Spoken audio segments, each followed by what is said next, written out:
going on, everybody? Pete Simonetti here for NyynewsTV. We know the news was broken right here, well, on Twitter, by yours truly, again, Pete Simonetti, and the Yankees have locked up, of course, Carlos Rodon. He is the man. The Yankees now have arguably, on paper, an argument, the best rotation in Major League Baseball. You got to play games. We know all that. We are smart, educated fans here. We understand that.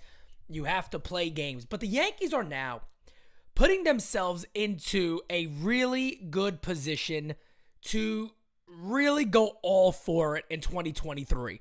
Look, they brought back Aaron Judge, but we knew that needed to happen. Whether you want to argue the 360 should have been maybe one something if they signed him 4 years ago, you can argue it all you want. At the end of the day, the Yankees played it the way they played it. They got burnt a little on the Judge thing. He bet on himself and he won. Can't be upset with a guy gambling and winning. And he did it, and the Yankees did pay up. To their credit, Steinbrenner went to go meet the Pope, and I think he had a visit from George. I got to be honest with you guys. I wish I could draw a cartoon because I got it in my head. I wish I could really draw because I would animate the whole scene. I got it in my head. He came down from the heavens. He said, "My son." It was like Simba. Remember. That's what he did. He said, "Hey, Hal, remember." And all you saw was the free agents pop up in the sky. And then he gave him the blueprint. I saw the whole thing. I know what happened, okay? He can't hide it from me. I know what exactly did happen, okay? Go Spank! Spank! There's 100% something wrong with me. But continuing on. By the way, Manscaped, I'm giving you one more shot, okay? We got free agent negotiations too, okay? I'm a big fish out there right now. All right, Manscaped? These hot balls need to be taken care of. But if you don't bring the bag, it's not going to happen. We're in negotiations, okay? These might be bigger negotiations than anything we've ever seen. But here's the story and the topic for Convo today. By the way, if you're not subscribed, liking this video, do all that stuff. What are you guys doing? How you doing? Okay, I don't got to tell you too many times. But guys, here we go. Story of today is the fact that personally, again, I have told you guys everything that I know. Whenever I get information, I put it out there. That's what I do. But I've told you guys for a while, I do not think Andrew Benintendi comes back to the Yankees. I don't think he does. One, now, because the Yankees are at like $290-something million, and I do believe they're going to cut some salaries. I think they're going to make a lot more trades than maybe people think. Hopefully, I mean, Brian Cashman has to be creative now. All he got to sit back now and do is be creative. That's it. Sit back, relax, make some phone calls, and figure things out. But what I'm specifically looking at today, and this is why Andrew Benintendi's not in here. One, I put the information out before it became the mainstream thing that apparently Benintendi didn't like playing in New York. We do know money changes all that, but guys, I don't expect the Yankees to go to $20 million a season for Benintendi. He's looking for 6 years, over 100. I don't think they go 18. I don't think they do it unless somehow it falls to a short-term deal. And even then, I still think it's unlikely. I think what the New York Yankees need to do now, and this is all Pete speaking out of opinion. This is nothing I've been told. Obviously, I've been told about some of the guys we're going to talk about here, but nothing new that I can report on. This is all coming from me. The New York Yankees got to seriously sit back and say, guys, we have to take advantage of this. A couple of different things we got to take advantage of. One, Aaron Judge is just locked up for 9 years, okay? We need to win with this guy. It's the same mindset that we should have had once we signed Garrett Cole long-term. We have to win with these guys. And how do we do that? Well, at the end of the day, sorry to say it, not sorry to say it, the Yankees need to really consider moving some of these names. It just is what it is. I know people want to hold on to everybody because it's like the golden nugget. I got to keep it. I can't get rid of this.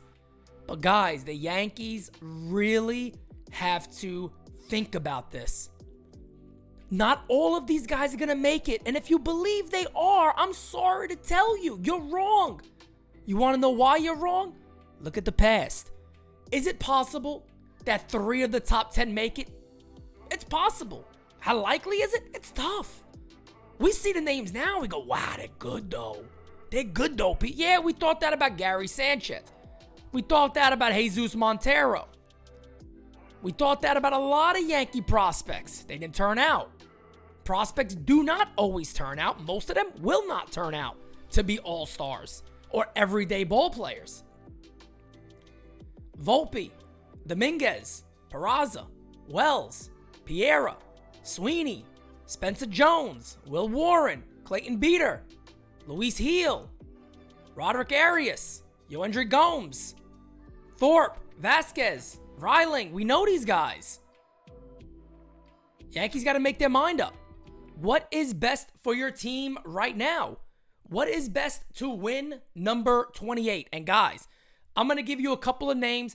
Do I have them in order? I don't know. Do I? Don't I? I don't know. We're going to find out if I have them in order or not. Okay, we're going to find out right now. But let's go ahead and jump into what I think the New York Yankees have to do. The first guy up is, of course, you guys sitting at home right now probably already guessed it. Is it Pete? Come on. We already know who you're talking about. This man right here, Bryan Reynolds. Bryan Reynolds, of course, 27 years old. He's about to be 28, so he'll play next year at age 28. But Bryan Reynolds, folks, is a guy I absolutely love. Good center fielder, better in the corners. Almost a 3 WAR last year, 27 bombs, 262 average. And for the people kind of thinking that maybe is a little low for this type of player, he was batting like 200 after the first, I think, almost 2 months. He went to Yankee Stadium, if you guys remember, and put on an absolute show. And I believe it was kind of that Bryce Harper thing when Harper came to Yankee Stadium and shaved. And it was a message. Hey, guys, I want to be there. 345 on base percentage, not bad. 461 slugging, not bad. 807 OPS, well above average. OPS plus, above average. This is the guy, switch hitter. Can you imagine Bryan Reynolds batting in front of Aaron Judge in this Yankee lineup? Can you imagine that? Think about that right now. He does almost everything you'd want him to do. Bryan Reynolds does it. He's a perfect get for the New York Yankees. And at the end of the day, look, what do the Yankees got to do to get him? Folks, they got to pay a price. And look, what I need fans to understand is trades hurt. That's how trades work. They hurt. They're going to hurt. And Bryan Reynolds wouldn't be a free agent until 2026. So he's going to cost something. Don't come out here and say, hey, Pete Clark Schmidt and Domingo Germán and Aaron Hicks will throw in. That's not going to be it, guys. It's going to be a deal that will have to hurt the New York Yankees. And do I mean that in the sense that, you know, it's going to cost 3 of your top 5 prospects? No, it shouldn't. Nobody really ever costs that. Now, there's the rumor out there they want the Soto deal, basically what Soto got. We'll see. We'll see what happens with that. But at the end of the day, you got to seriously consider 2 of your top 5, which in that case, you're looking at, if you're going off of MLB, Everson Piera, Austin Wells, Peraza, Dominguez, and Volpe. If you consider Dominguez, and I don't know, I hate doing these things. Forget it. I'm not even going to go into the names. But you guys understand, it's got to be something where you look at it on paper and go, gee, I don't know, man. That's tough. But that's the type of deal this would have to be. And I think Brian Cashman has to make his mind up on something like that. Like, are we okay with locking these guys in long term the way we have? Are we okay with building what could be a truly elite ball club? All we got to do is move some of the guys that aren't contributing right now. And yes, we like them, but we feel at their best, if they are Bryan Reynolds, we might as well just get Bryan Reynolds. And a lot of people, I don't think, really appreciate how good Bryan Reynolds is, to be honest. Yeah, I do have the greatest mug of all time. As you guys are taking a look at that, let me press that button on the side of it too.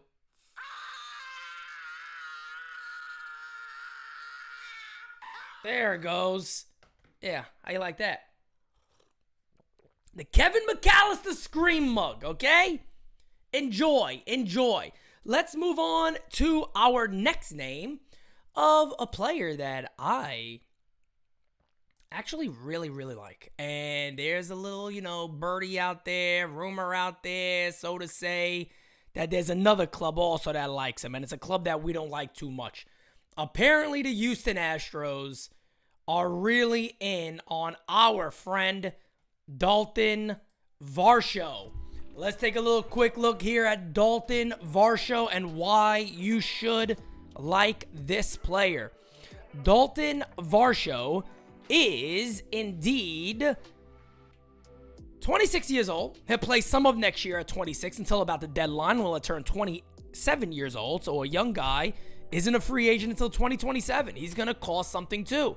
Last year, a 5 WAR, 27 home runs, 235 batting average, 79 runs scored, 74 RBI, 16 stolen bags, 302 on base percentage, 443 slugging, 745 OPS, 109 OPS plus.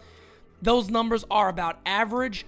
But again, what you guys got to remember, this is a guy who is very young, cost control for a while at 26 years old, about to be 27, been in the league since 23 years old, plays left field, right field, center field, catcher, plays all of them. So you'll also have a guy who could potentially back up your backup if you need him at catcher, or in certain scenarios could potentially start at catcher. I think the Yankees will probably stay away from that, but he could, as you see. I mean, he has a lot of reps at catcher, over 500 plus innings as a catcher, and then a lot in center field and some in right field, a little bit of left. Left has been the least amount he's played, but this is a guy you will be getting for that lefty bat, for the lefty power. That's all you would be doing for a guy like Daulton Varsho. And again, the reason why I like Varsho a lot, and I know people immediately jump and probably say, Pete, that whole batting average, not batting average, but the on-base percentage isn't good. It's not really cute. It's probably not necessarily what the Yankees would gun for. But here's the thing about a guy like Varsho. One, his age. One, his control. And he's a lefty bat. And on top of that, you do have to factor his versatility, one. And two, that he would be in the Yankee lineup. That's the same thing I talk about with Bryan Reynolds. These guys are in the Yankees lineup. It makes it very, very different when you go from Arizona being protected by who the hell knows to maybe being protected by an Aaron Judge, Anthony Rizzo, Big G. Same thing for all of these guys. I think all of these guys can be top of the order 1-2 type guys. Maybe a number 2 would be better for a guy like Varsho. But you got to think about the protection. They're going to see more fastballs to hit when Aaron Judge is batted behind you and Anthony Rizzo. You're going to be the guy they want to try to get out, and they're going to challenge more. And at Yankee Stadium, a guy like Varsho, you could be looking at 30-plus homers.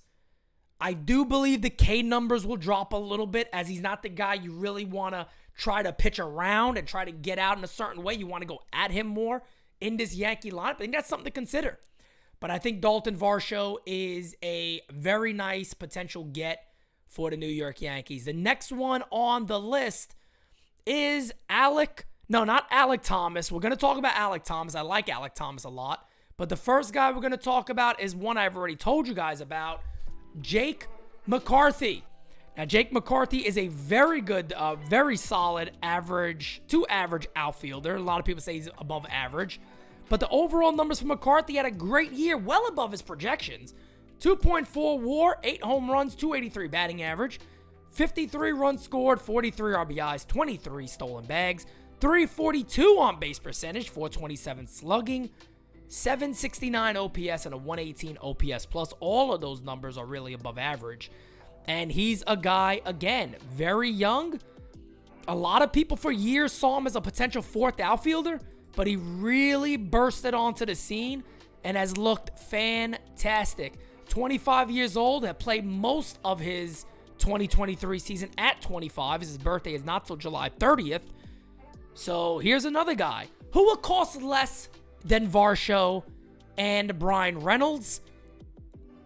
So when you look at him, you got to think of maybe a little like an Andrew Benintendi type. Is this a guy who is going to make constant contact? Is he a burner on the bases? The intangibles you get from him, is it worth it? And here, I believe it is worth it again for a guy like him. Also knowing that you have Oswaldo Cabrera right there. And I tell you what, I think that name Oswaldo Cabrera could be a very valuable piece for both of these clubs that I'm talking about, the Pirates and the Diamondbacks. Just simply saying, I'm not saying you go out there and deal Waldo. I don't get into the trades. I don't like doing that, as you guys know. But I do think that could be a name that you can hear a lot of these teams really get into and discuss. The last guy we are going to talk about is Alek Thomas. I like Alek Thomas a lot, man. I spoke to his father a little bit. A big Yankee fan, per my understanding, from what I've been told. I don't want to, put anybody out there, but my understanding is this man right here, Alek Thomas, is a big Yankee fan. Also has been a top prospect for a very, very long time and really started, some people say it looked like he was starting to come around last year a little bit, but never really put it all together. Again, only 22 years old. He will turn 23 in April 28, so he'll be in his 23 season next year, but of course wouldn't be a free agent until 2029. So I think this is one of the least likely guys Arizona would actually deal. 1.4 WAR last year, 8 home runs, 4 stolen bags, 231 average, 39 RBIs, 275 on base percentage, 344 slugging, 619 OPS, 76 OPS plus. So again, he has not got it going at the major league level. But this is a guy who you would be banking on what his ceiling is. And if you're going to do that, here's my thing with Alek Thomas. I like him if he doesn't cost a lot. Or if he doesn't cost as much as the other guys and it's kind of one of those last minute, we can lock this kid in type deals. I do like him. I really do. I like Alek Thomas. I think he's another guy that's a gamer. I think he's going to be a good ball player. My thing is, if he's the route you go, it's more risky, and in that case, maybe you just wait on Dominguez. Maybe you just let Waldo play out there for a little bit and see how it goes, or do a smaller move and have somebody platoon. That's how I feel about him, because you got to wait. You really have to wait to hope that he develops into something special. But out of the names I mentioned, I think those are basically in order from what I've been telling you guys. Reynolds, Varsho, McCarthy. I do think those are names that are on the table for the Yankees. Well, I do know that 2 of them definitely are, and that is Reynolds and Varsho, because the Yankees have liked him in the past, and I was told the Yankees have been talking to the Pirates about Reynolds even before he asked for the trade, and even after that. McCarthy, I don't know for a fact, but I believe the Yankees definitely have reached out about McCarthy. I think a lot of teams have. So it's going to be interesting to see what the Yankees do. But my message to the New York Yankees is quite simply this. Guys, go and do it. Go for it. The fans want it. We're not going to complain if you deal some prospects for a good left fielder. Go do it. Don't sit back and wait. Don't sit back and hope this offense will be different. Make changes. Be creative. Move Gleyber Torres. Move Aaron Hicks. Move Josh Donaldson. Add the farm to some of these guys if you need to. Guys, we are there. We're right there. Hal Steinbrenner has done everything we've wanted. Everything we've wanted. Now it's Brian Cashman's turn to get creative. Let's see what he does. The clock is ticking. Baseball season is not far away. Christmas is almost here, and it's been a good one so far if you're a Yankee fan. So, guys, let me know in the comments below. What is the move out of the guys I mentioned you would do? And is there a guy I have not mentioned that you would rather go that route? Again, I am Pete Simonetti. I will talk to you guys again very, very soon. Spank! It's too late! The video's done, Spank! What are you doing? Where you at? Oh, there you are. Spank! Come on. Whoops.